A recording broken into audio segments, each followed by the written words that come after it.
Now let's go behind the rock screen. You're welcome to come on in. We'll bring out the moonshine and start telling lies and calling up the women. But no talk about racing. Come on. Hey everybody, Josh here with the Dirt Court Jesters podcast. Joined with Gunnar Lucius, driver of the 22 Midget out of Delphus, Ohio. Gunnar, thanks for coming on. Hey, thanks for having me. All right, so I want to jump right into this. Thoughts about what happened Friday night at the Mike Stryker Memorial at Lima Land. You were up front and you got bumped to the back. Let's talk about it. Yeah. So that's a huge race for like me and my family. Like the Strykers in my family, we go way back. Mike was my mentor in quarter midgets, and we traveled the country together. And still hang out with his son Richie today, and so that race just means the world to us, and we look forward to it every year. That is like the one I could skip every race and only ever make it to that one, and I would be happy. And so we go quick time in our group, won the heat by a lot, and started on the pole. And from the way that I saw it was, I didn't even know we were having so they put me to the tail for passing the pace truck. I didn't know we were even having a pace truck. Our series didn't know we were having a pace truck. There was still probably 10 cars sitting on the track, and he pulled out right in front of me, and I just thought it was another push vehicle. And so I just wheeled right past him and put me to the tail and fined me $50 for it. So still drove it back to 8th though, so that's good. But yeah, that's a tough spot to be in. You and I talked before. I feel like I've been at the track before when that's happened, and I mean, it seems different. If you guys didn't realize there was going to be a pace car that hadn't been discussed, apparently, like, I don't know. I don't know how I feel about that. That's something I assume, drivers meeting, the rules are going over right and things like that, so you're aware of it. And that wasn't anything that was discussed as far as having a pace car for the night. yeah, never brought up. We actually looked in the rule book afterwards, the track's rules, and it's in there. And I assume that they probably, once a year, they probably tell the local guys, like, hey, this is, they probably have a long drivers meeting and explain that. But being a traveling series, we don't know. I mean, 90% of the time we show up there and we're like, when, how many laps do we get for hot laps? Where do we go for engine heat? Can we pass before the start line? Can we pass when the leader goes off of 4 on restarts? Double file restarts, single file restarts. Like, we don't really pay attention to that kind of stuff, and then if they don't bring it up, like, I don't go to every track I go to, I don't pull the track's rules up, and study them. So right. Just a shitty circumstance, and sucks that it happened to us, but live and you learn, I guess. Let's talk about it though. You got bumped to the tail, but like you said, you got her all the way up to 8th. So how was that drive getting back up towards the front? Yeah, that was awesome. That was my first time being in a car since it was probably like that. Well, I probably missed 4 races at the end of last year. So I was a little rusty, and we built a whole new motor package for this year, so we weren't really sure how that was going to run, and we tried some stuff throughout the night, and so they put me to the tail, and I got a lot of laps around Lima Land. I worked there forever, so I packed the track every week. So, I mean, I got thousands of laps around that place, and they put me to the tail, and driving mad, they say it's good for like 10 horse, and I was pissed. And I mean, I wasn't going to be denied at least the top 10 after that. So before the night, I told him, I was like, we're either going to win this thing or we're going to leave with one in the bin. So we didn't leave with one in the bin or one in the trash can, but I tried, Well, hey, I mean, you drove her hard and got her back up towards the front. And you talk about that race, and we talked about it last week. It's a big race, and a race that, in my opinion, if you can get to it, you got to get to it. Obviously this year it's over, but we're going to be right back there again next year in 2026. And like you said, it's that race that you gotta put on your schedule. Yeah, absolutely. And that's one of them.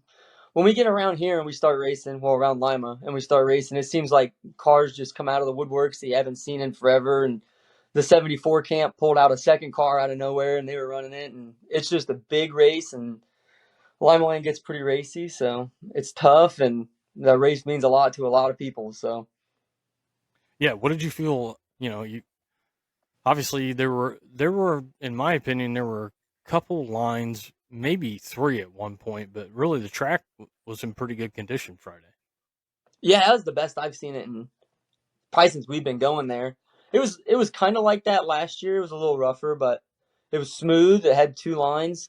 It was just good. It was racy. I mean, I remember we've gone there a couple times, and it's just they put 24 cars out there, and we just freight train the bottom. So I'm glad it's at least you can carry some speed, and they're figuring it out. So yeah, it was good. It's good to hear. It's good to hear. So you talked about it a little bit. Let's start. How did you get into racing? How did you work your way up to the ranks of midget racing? So I didn't start racing until I was like 10 or 11. Um, I played every sport you could play, and then my dad actually, funny enough, is he works at UNOH. So he's a division head of the high performance division at UNOH. So he started UNOH's motorsports team, and I remember going there as like an 8 year old with the motorsports team when they just had one trailer and one stock car, and so I kept going to that, and I'd always gone to races with my dad. And then I turned 10 or 11, and he was like, what do you think about, racing quarter midgets? So we started racing quarter midgets then, and ran one rookie race, and we went right into it. We went 1 year, they call it like a senior Honda. It'd be like kind of like a starter class, and we did that for a year, like locally, and then we went straight national racing. And then we did that, raced national and regional stuff for until I was 16, and then started racing upright mini sprints at Waynesfield, and now we're here. Nice, nice.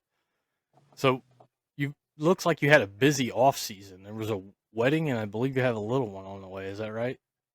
Yep, got married in November, and we got pregnant shortly before that.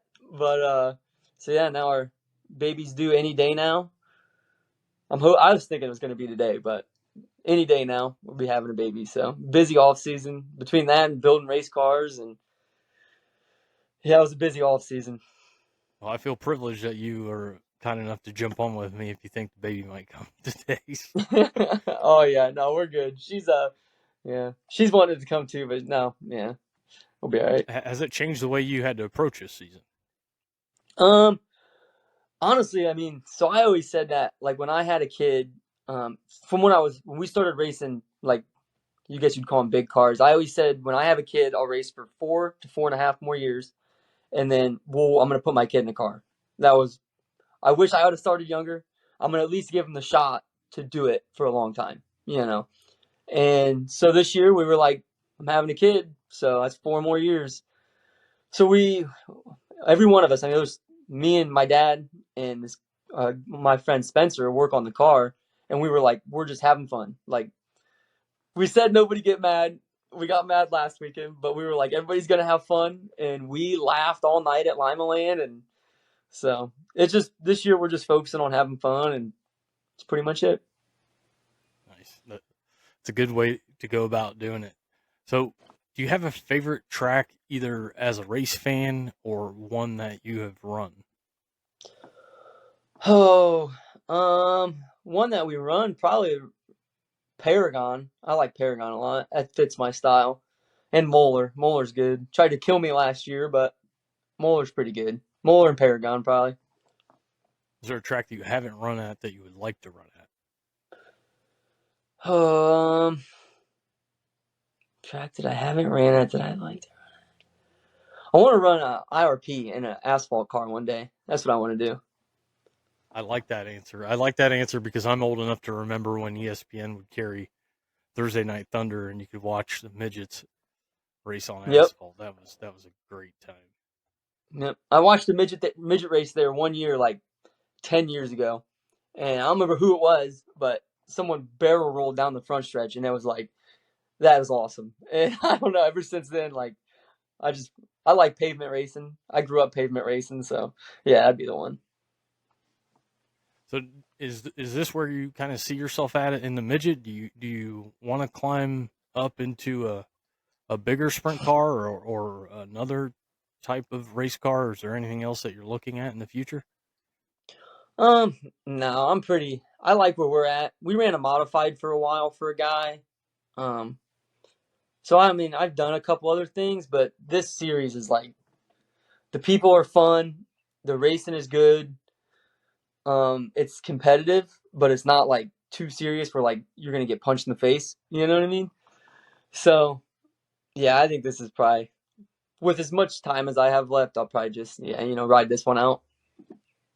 Yeah, you kind of touch on it, and I've talked with Greg multiple times, and it seems to be, to me, the story is the series is the story, and everybody you talk to about the series, who's in the series, who races for the series, it all has just positive things to say about the USAC Midwest Thunder Midget series. What makes it so much different than everything else out there? I don't know. I don't know. I really don't know because I've raced in a lot of series and nothing's been like this one. I think it's just everybody's just so they're all the same. I don't know. It's like they're all just happy to be there. Everybody has fun, but they're very serious like when we're racing. So, yeah, I don't know. I don't know what it is about it, but So the USAC Midwest Thunders Midget Series, you are one of the originals. What does yep. that? I mean, what does that kind of mean to you? I asked Greg a couple days ago. I said I was going to be talking to you, and he had mentioned that you're one of the originals. So does that is that something special to you? Yeah, it makes me feel old, man. like I saw you had JB here. JB sleeps in my house a lot of times, and every time I'm around him, I'm like, you're like a kid. Like he's what is he, 18 or 19? And I'm like, Yeah, all these kids are racing now, and I'm like, I'm getting old, you know? I think you got a ways to go, man. Yeah. But Jacob was on for the monthly episode that we did, and he like I said, everybody that I've talked to had the privilege to speak with about the series has nothing but positive things to say about it and how you guys all kind of work together, and you're all there to have a good time. Obviously, there's competition, right, and everybody wants to win, but just the story that the series tells when you talk to everybody, to me, is just is something that people need to get to the track and check out. Yeah, absolutely. I mean, especially after the races. I mean, like the racing part's fun, and like you can see us have a lot of fun. But you come to the pits where the Midwest Thunder guys are parked at the end of the night, and it's like it's a riot back there. So, Is there any car that you haven't raced that you would like to race? I'd really like to run a wing sprint car, like a 360. I don't know about a 410, but I mean, I was always like when we raced the wing mini sprint, I was good in that, and I grew up racing asphalt stuff, so like the wing cars, the way they drive is similar to asphalt. And like when we go to a track and it gets rubbered up and I get to drive straight like an asphalt track, like we're good. And so yeah, it'd probably just be like a wing 360, probably at like Limaland or Waynesfield. I'm surprised you haven't been having that opportunity to hop in one of those there yet. Yeah, I've had a couple people bring it up, but I'm like, I don't know. Think that's something Sometimes you'll I'm like, try though before you're done. yeah, I hope so. I hope I at least get a test one time. I'm confident you can have that arranged. Yeah, I hope so. So, what does the rest of your 2025 schedule look like? I know, like you mentioned, your wife's due any day, so that'll obviously change some things. But what does it look like right now? We're gonna try to hit pretty much everyone. So I mean, the baby is technically due on the 25th of May, and I'm not racing Eldora because I'm taking like this one off and then probably the next one since it's on a Thursday. That way I'm not so far away in case we have the baby. Sure. But she said like she goes, if we have this thing on the 25th and we race on the 30th, she's like, we're racing. So yeah, she loves it, and she's That's like, that awesome. baby, like we're racing. So That is hopefully awesome. we hit as many as we can and have a good year. That's great. That's great to hear. So, before I wrap this up, I do this with everybody. more so the drivers. I like to do what I call a lightning round, and I like to go over 10 different questions just to see a little bit more inside of who Gunnar Lucius is. So the first question is celebrity crush growing up. Probably Angelina Jolie. Nice. Favorite cartoon?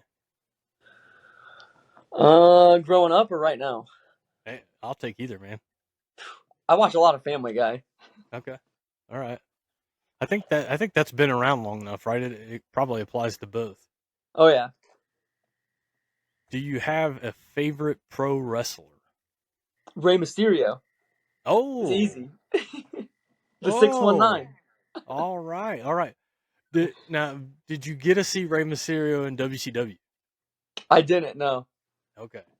So I'm obviously I'm a bit older than Rey Mysterio.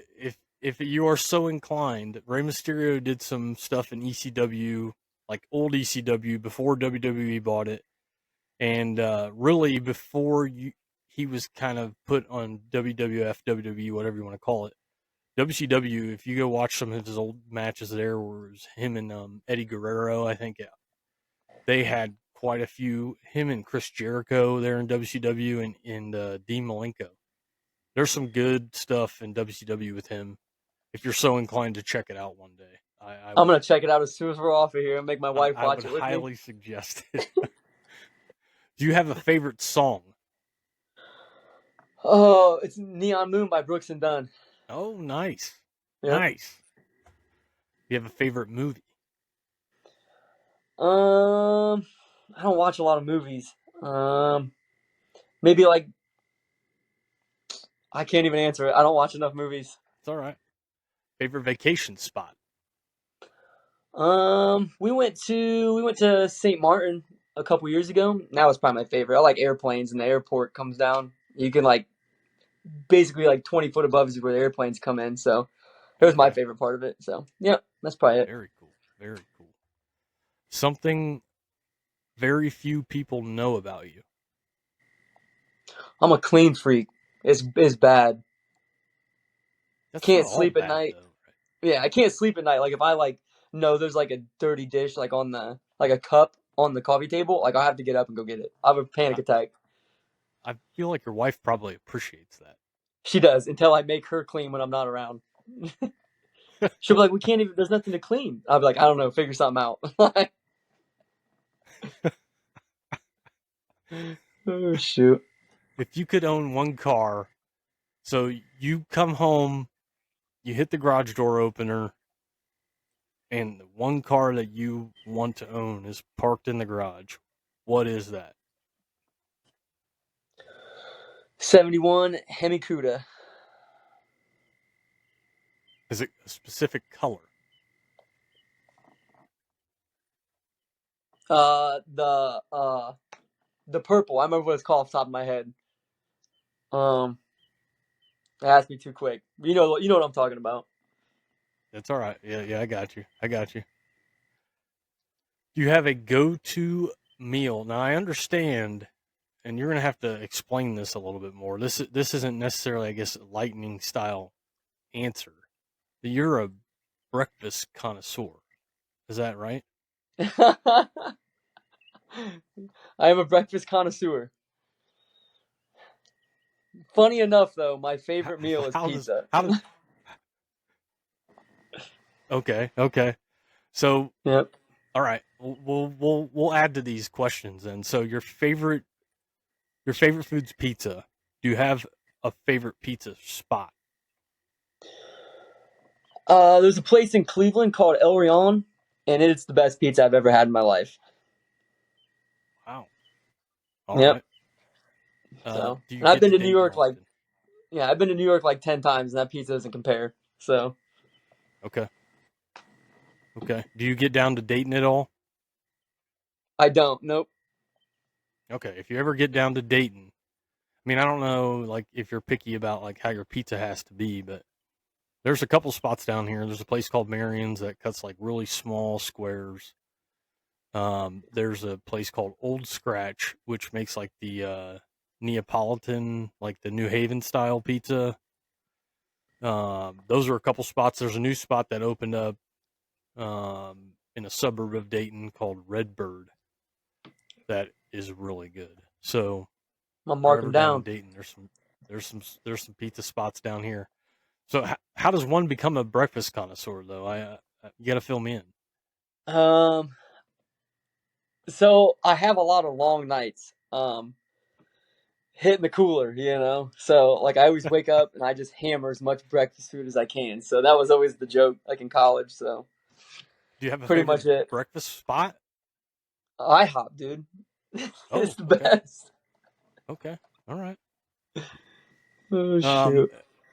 last thing, it's not really a lightning round question, but do you have a funny story, either from the shop, on your way to the track, or at the track? A funny story you could share? I have three. Can I give all three? Oh, yeah, man, have at it. The first one, I tell everybody this. It's my favorite. It's argue my favorite. We were at Gas City or US 24. I think we were at US 24 one night. The first night we ever went there.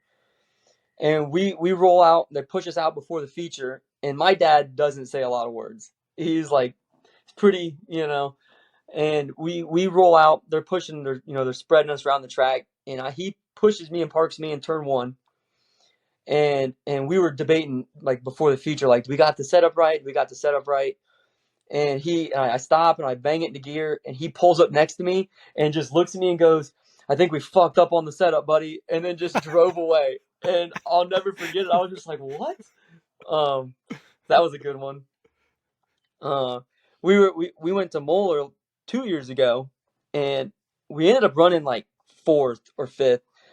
But I was like, it took rubber on the top, and I had ran down first and second. I was running third, and I'm running down the leaders, and I'm coming to the white. I just blow it off the top, like miss the rubber. I'm like at the exit of turn four, just messed up. And we ended up finishing fifth, and I get to the trailer, and I'm pretty down, and Randy doesn't say anything to me. He doesn't look at me, and I was like, oh, he's mad.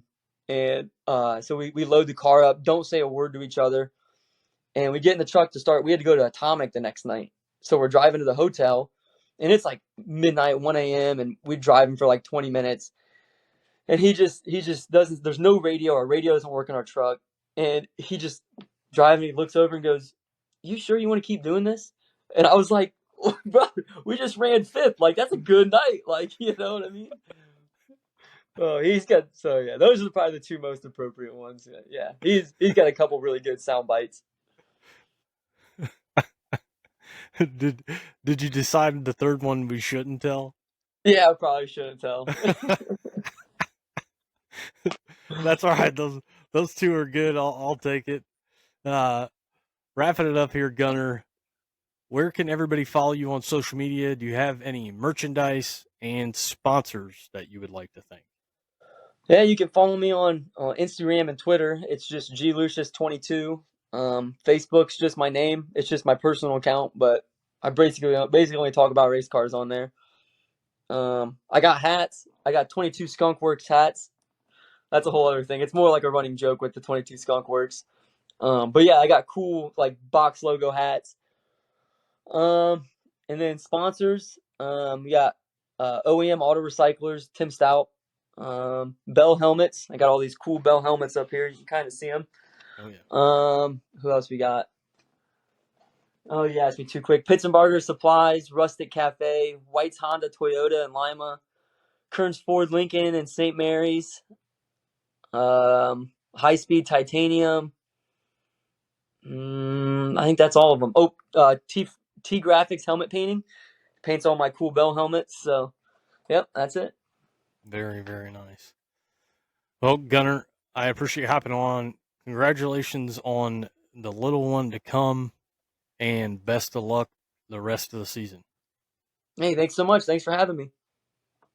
Guys, this is Josh with the Dirt Court Jesters Podcast, and we hope to see you at the track.